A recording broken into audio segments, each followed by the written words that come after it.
시청자 여러분 안녕하세요. 별별 이야기의 한경진입니다. 지난 7일 영국 BBC 뉴스를 통해서 사진 하나가 공개됐는데요. 그 사진은 세계 최대의 전파 망원경 네트워크인 알마가 포착한 초신성 잔해의 모습이었습니다. 이 초신성 잔해를 먼지의 기원이라고 한다고 하는데요. 그 의미는 무엇일까요? 오늘도 우리들의 궁금증을 해결해 주실 이태영 교수님과 함께 이야기를 나눠보도록 하겠습니다. 안녕하세요. 네, 안녕하십니까. 먼지 하면 요새 굉장히 네, 그죠? 미세먼지 때문에 사람들이 참 네, 예민하죠. 예민한데요. 이 먼지는 미세먼지처럼 우리한테 나쁜 영향을 주는 먼지가 아니라 네. 생명체의 기원이 되고 또 네. 지구 같은 행성의 기원이 됐던 우주 먼지를 뜻하는 거예요. 네. 우주가 빅뱅이라고 들어보셨죠? 빅뱅 초기에는 먼지가 없었습니다. 근데 이 먼지가 어디서 왔을까? 그 먼지에 대한 기원이거든요. 네. 초신성이 폭발하면서 초신성 속에서 만들어진 먼지들이 우주에 퍼져나가고 그것이 이제 모여서 다시 또 이제 지구와 같은 행성을 만들고 거기에 네. 생명체가 나타나는 거거든요. 근데 이제 이렇게 막연하게 초신성이 우주에 있는 먼지를 분출할 것이다. 라는 건 우리가 알고 있었지만 네. 그 생생하게 분출되는 모습을 포착한 적이 없어요. 네. 그 이유는 뭐냐 하면 우리 은하계 내에서는 한 1000년에 한 번꼴로 1000년에 한 3번꼴로 초신성이 폭발합니다. 네. 그러니까 한 300~400년에 한 번 정도 터지는 거잖아요. 우리가 이제 망원경을 갖고 우주를 정확히 관측하고 특히 이제 전파 망원경이라든가 이런 것이 만들어진 다음에는 폭발한 적이 없습니다. 네. 보통 초신성이 폭발하면 멀리 있는 몇억 광년, 몇십억 광년 그렇게 먼 곳이니까 자세하게 볼 수가 없잖아요. 그러니까요. 예, 근데 이번에 이제 이 1987A라고 해가지고 1987년에 폭발한 건데 아주 가까운 곳입니다. 우리 은하는 아니지만 우리 은하의 위성 은하인 약 17만 광년 떨어져 있는 대마젤란 은하에서 폭발이 있었거든요. 네. 거기에서 그러니까 굉장히 가까운 거리죠. 사실 우주로 치면 네. 그곳에 갔다가 과거에는 이제 그 허블 우주 망원경 같은 걸로만 봤는데 그거를 볼 때보다 이번에 그 칠레에 있는 이 알마라고 하는 전파 망원경 네. 이게 이제 6m짜리하고 12m짜리 망원경 66대를 이용해가지고 약 직경 16km짜리 거대한 전파 망원경 네트워크를 만든 거예요. 그걸로 이용해서 촬영을 해보니까 실제로 그 중심부에서 먼지가 피어오르는 분출되는 거죠. 네. 먼지가 분출되는 모습이 아주 생생하게 찍혔다. 와. 그런 얘기거든요. 그래서 우리가 알고 있었는데 그걸 실제로 보는 것과 틀리잖아요. 다르죠. 이렇게 그렇죠. 듣는 거와 보는 거 네. 확연하게 다르죠. 지금 보시는 여기서 봤던 이 사진은 네. 이 알마가 찍은 영상과 그다음에 이 허블 우주 망원경 네. 또 이제 여러 가지 그러니까 케플러라는 우주 망원경이 찍은 사진들을 합성한 건데 그 세세한 모습은 이 알마가 만든 겁니다. 그래서 칠레의 그 5,000m 있는 아타카마 사막에 있는 이 거대한 전파 망원경을 이용해서 우주의 그 세세한 모습이 아주 잘 포착된 그런 모습이거든요. 아무튼 우주의 먼지 그 기원은 초신성 폭발이었다. 네. 그리고 그 먼지에서부터 시작돼가지고 행성 같은 것이 만들어지고 그 속에서 생명체도 태어났다 하는 거거든요. 그래서 이 우주의 아주 중요한 먼지의 기원이 포착된 사실 감상하시면서 여러분들도 저나 우리 경진 씨도 네. 저런 폭발에서 나온 먼지로서 만들어진 거예요. 네. 우리의 기원입니다. 네, 그러니까 이번에 알마가 그 초신성 폭발하면서 발생하는 그 먼지에 분출되는 모습을 생생하게 포착했다는 네네. 말씀이신 거죠? 네, 그렇습니다. 네, 알겠습니다. 자, 그럼 지난 한 주에는 어떤 일이 일어났을까요? 별별 뉴스 시작하겠습니다. 지난 2004년 해성 탐사를 위해 발사됐던 로제타 우주선이 그 탐사 실현을 위한 기지개를 켜고 있습니다. 사이언스 데일리는 로제타 탐사선의 해성 착륙이 올해 가장 주목되는 우주 탐사 이벤트 중 하나가 될 것이라고 예상했습니다. 로제타 탐사선은 오는 8월까지 바위와 얼음 덩어리로 이루어진 해성에 근접한 후 11월에는 착륙선인 필레를 착륙시킬 계획입니다. 높이 80cm의 넓이 1m 크기의 원통형 모습을 가진 이 착륙선은 드릴을 이용해 샘플을 채굴한 뒤 이를 분석하는 미션을 수행하게 됩니다. 빠르게 움직이는 해성에 착륙할 로제타 탐사선이 오는 11월에 착륙을 시도하기 위해서 준비 작업에 들어갔다고 합니다. 로제타는 어떤 탐사선이고 어떤 방식으로 탐사가 이루어지게 될까요? 교수님, 자세히 설명 좀 해주시죠. 네, 이 로제타라고 하는 것은 이제 과거의 비밀을 밝혀내는 키를 가진 겁니다. 네. 그래서 해성의 비밀을 밝혀내기 위해서 2004년에 로제타 탐사선이 출발을 했어요. 네. 벌써 10년 전이죠. 그러게요. 네, 10년 동안 오랫동안 이 우주를 날면서 이 혜성에 착륙하는 건데요. 이 혜성의 이름이 67P 추르모프 게라시멘코라는 혜성이에요. 와, 이름 어렵네요. 발견자 이름을 따기 때문에 굉장히 어렵습니다. 네. 그래서 추르모프 게라시멘코라는 이런 혜성에 가까이 가가지고 혜성에 착륙하는 걸 시도하는 겁니다. 네. 2005년도에 최초로 혜성과 충돌 실험을 해봤어요. 딥임팩트라고 해가지고 혜성과 탐사선이 충돌하면서 거기서 피어나는 먼지라든가 이제 수증기를 분석한 적은 있는데 이번 같은 경우에는 직접 혜성에 착륙합니다. 그래서 이 로제타호에서 착륙선을 내려보냅니다.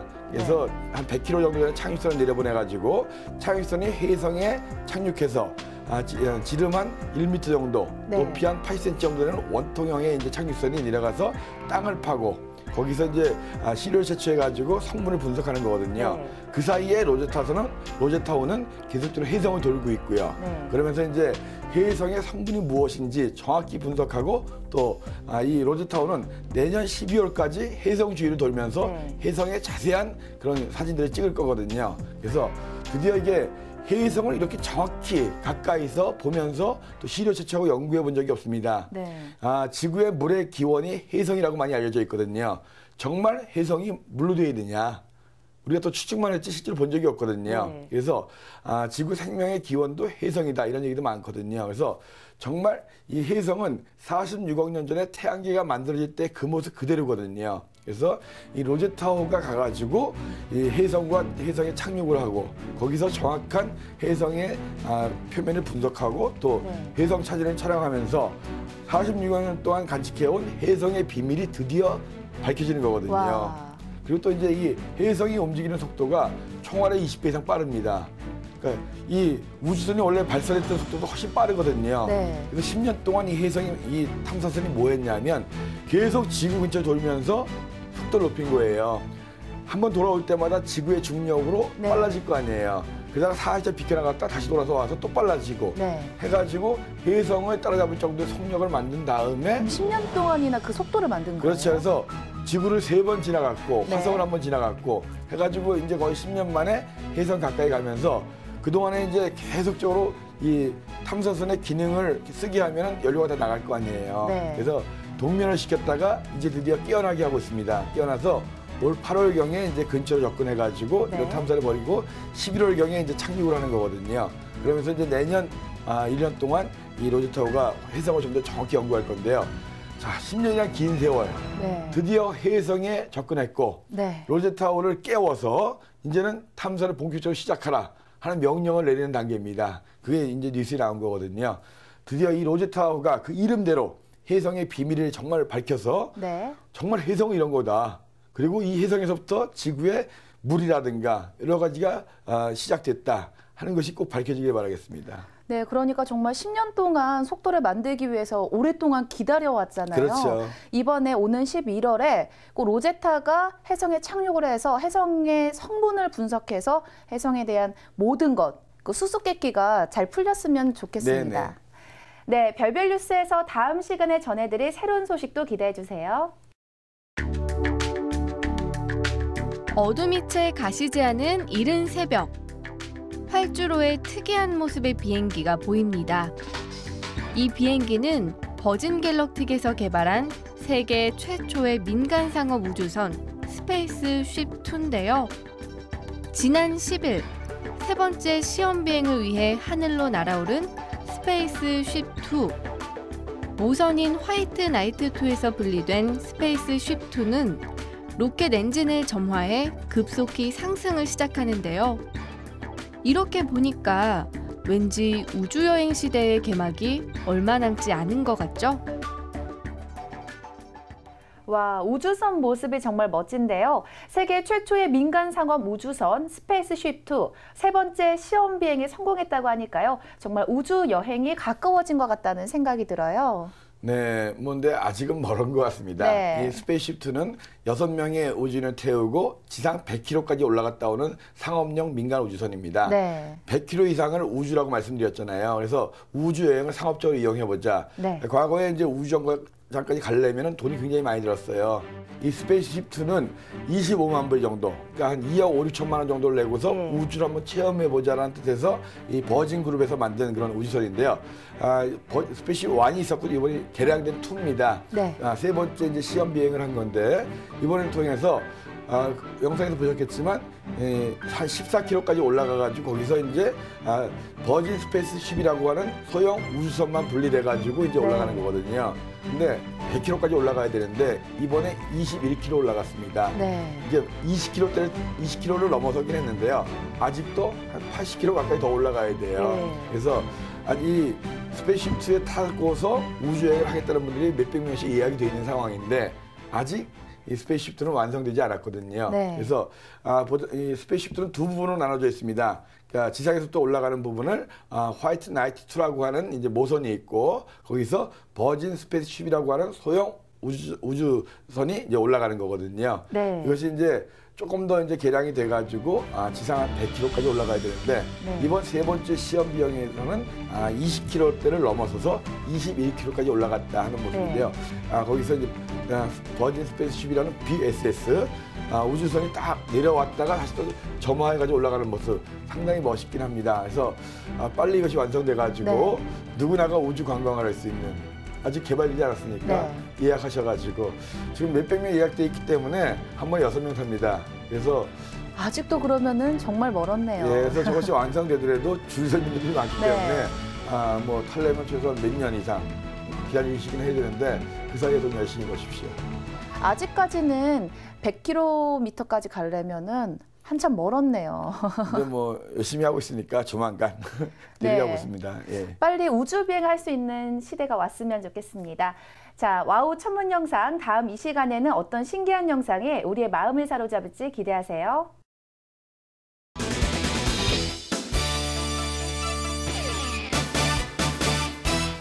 재미있는 생활 천문학 문제. 우리나라 표준시는 네모와 9시간 차이 난다. 정답은 세계시. 우리나라가 낮으라고 전 세계가 낮은 아니죠? 각 나라마다 표준시라는 게 있는데요.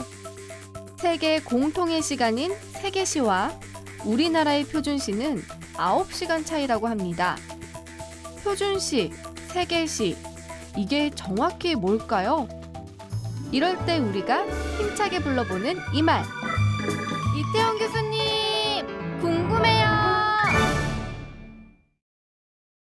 우리나라와 지구 반대편 나라의 시간은 다르죠. 그럴 때 시차라는 게 생기는데요. 우리나라에서 쓰는 시간과 세계시는 9시간의 차이가 난다고 합니다. 그렇다면 우리나라 표준시, 세계시란 무엇일까요? 교수님, 좀 알기 쉽게 설명 좀 해주시죠. 네, 우리나라가 낮을 때 미국은 밤이겠죠. 네. 나라마다 똑같은 시간을 쓸 수 있다면 얼마나 좋겠습니까? 그러게요. 그렇지만 나라마다 해 뜨는 게 틀리기 때문에 똑같은 시간을 쓸 수가 없어요. 네. 그래서 우리나라가 쓰는 시간을 우리나라 표준시라고 하고 네. 미국 사람들이 쓰는 시간은 미국 표준시.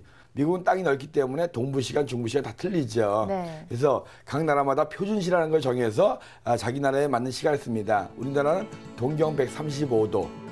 이 표준시라는 것은 나라마다 정한 그 나라의 시간 기준이 되는 겁니다. 네. 근데 세계에 공통적으로 통일된 시간이 하나 있긴 해야 되겠죠. 네. 그 시간의 기준이 바로 영국 그리니치 천문대를 기준으로 합니다. 그래서 세계시 UT라고도 하고 다른 말로는 그리니치 표준시 해가지고 GMT라고도 합니다. 네. 그리니치 민 타임이라고 불리거든요. 그래서 세계 모든 시간의 표준이 되는 시가 바로 세계시인데 영국에 있는 그리니치 천문대를 기준으로 합니다. 네. 이 우주정거장 지구를 뭐 하루에도 몇 번씩 돌잖아요. 네. 그럼 우주정거장에 있는 사람들도 시간을 써야 되잖아요. 네. 우주정거장에 있는 사람들도 지금 몇 시지 할 때 우주정거장 빠르게 돌기 때문에 나라마다 중국 위에 가 있으면 중국 시간, 네. 우리나라 위에 있으면 우리나라 시간 이렇게 할 수는 없잖아요. 그렇다고 어떤 사람은 러시아 사람이니까 러시아 시간 쓰고 어떤 사람은 그러면 안 되죠. 그건 안 되죠. 네. 그래서 우주정거장에서는 바로 이 세계시를 표준시로 씁니다.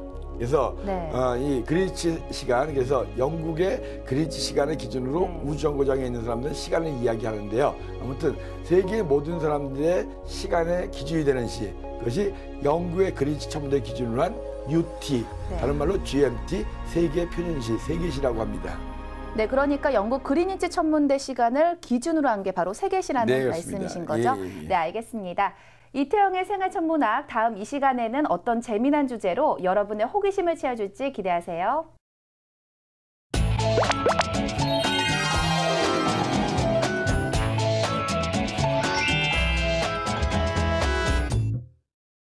한 주 동안 하늘에서는 어떤 일들이 벌어질까요? 반짝반짝 천문 현상을 보시면 아실 수 있습니다. 교수님, 오늘 전해주실 하늘 소식은 어떤 건가요? 네, 기본적으로 이제 우리가 그 아이손 회성의 뭔가 잔해가 네. 하늘을 뒤덮으면서 멋있는 우주쇼를 기대했는데 네. 역시 그 쇼는 역시 기대에 못 미치고 네. 특별한 거 없이 지나갔습니다. 이제 보름달이 점점 기울어지는 이제 하연 쪽으로 가고 있거든요. 네. 24일이 하연이고 이제 아직까지 달이 밝은 시간이기 때문에 별 보기보다는 밤하늘에서 아름다운 행성들을 좀 봤으면 좋겠어요. 네. 그래서 이번 주는 행성들을 좀 봤으면 좋겠는데 수성 같은 경우에는 이제 1월 말경이 동방 최대 이각이다라고 해가지고 네. 저녁 때 가장 잘 보는 수 있는 시기가 1월 말쯤이에요. 그래서 네. 서서히 이제 수성은 저녁 하늘에서 조금씩 보이는 시간이 길어지고 있습니다. 네. 그다음에 이제 금성은 지난 11일이 내압이라고 해서 해와 지구 사이에 금성이 쏙 들어가 버렸기 때문에 안 보였는데 네. 이제 조금씩 시간이 지나면서 이 새벽 하늘에서 금성을 볼 수 있는 그런 시간이 다가오고 있습니다. 그래서 아직까지 조금 힘들고 다음 주 정도면 금성을 이제 새벽 하늘에서 좀 잘 볼 수 있지 않을까. 이 화성 같은 경우에는 자정 무렵에 뜹니다. 이 화성 같은 경우에는 4월 달이 가장 밝게 보이는 때거든요. 네. 그래서 지금 점점 밝아지고 있어요. 한밤중 무렵에 동쪽 하늘에서 붉은색의 좀 밝은 별이 뜬다. 그러면 당연히 네. 화성이라는 화성이죠. 얘기입니다. 그래서 화성을 보고 싶으신 분은 자정 무렵에 뜬다는 걸 생각하시면 되고요. 이 목성은 지난 1월 6일이 가장 밝을 때였어요. 그래서 그때부터 밝았기 때문에 아직도 밝거든요. 그래서 거의 밤새도록 볼 수 있습니다. 그래서 네. 밤새도록 하늘에서 제일 밝은 거는 목성입니다. 네. 저녁 무렵에 동쪽에 떠가지고 새벽에 서쪽으로 지는 네. 밤하늘의 왕자 목성이 1월 내내 밝거든요. 네. 올 1월달 꼭 목성은 보고 넘어갔으면 좋겠습니다. 그다음에 토성인데요. 이 토성은 거의 요즘은 보신 적이 없을 거예요. 네. 이제 새벽 3시쯤 뜨거든요. 그래서 새벽 무렵에 이제 일찍 일어나신 분들, 네. 새벽 운동하시는 분들, 새벽 무렵에 동쪽에서 좀 밝은 별이 있다라고 네. 한다면 그건 토성입니다. 토성도 일반 별보단 밝거든요. 그래서 토성은 5월달에 가장 밝아지거든요. 네. 토성도 지금 밝아지고 있기 때문에 올 이제 봄쯤 되면은 토성도 밝아지고 있고 그 다음에 화성도 밝아지고 있고 네. 상당히 아름다운 행성들을 볼 수 있을 것 같은데요. 아직은 달이 밝지만 행성들의 모습이 점점 밝아지고 네. 있습니다. 이번 한 주 동안 행성들의 모습 꼭 한번 보시기 바랍니다. 네, 이제부터는 행성을 보기 좋아지는데 특히 목성 같은 경우는 밤새도록 제일 밝기 때문에 꼭 한번 찾아보면 괜찮을 것 같다는 생각이 들었습니다. 오늘 전해드린 천문 영상 여러분도 꼭 한번 찾아보시고요. 다음 이 시간도 기대하세요.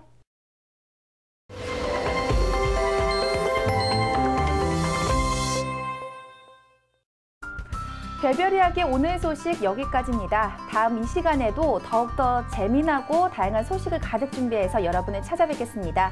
다음 주도 별별 이야기 채널 고정하세요.